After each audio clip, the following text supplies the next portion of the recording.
มาได้น้ำเบิ่งว่าพอระดับได้แล้ว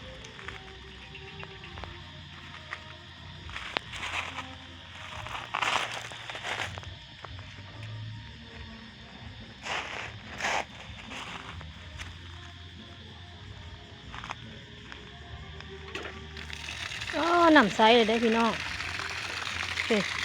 ใสแล้วโอ้ฝักแล้วน้ำเริ่มใสเลยได้พี่น้องเลยดีมันก็เริ่มที่ตรงขึ้นมาฮ่า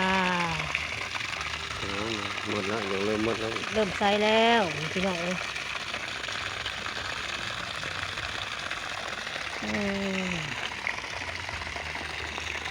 จะได้พูดทำเริ่มใสเลยพี่น้องเอ้ย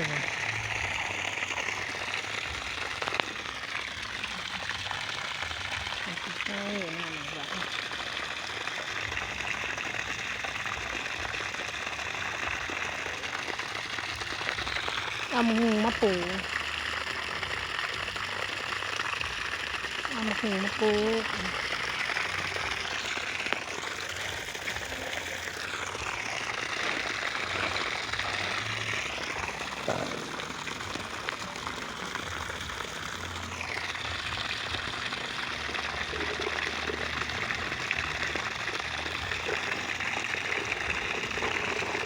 น้ำเริ่มใสแล้วพี่น้องเอ้ย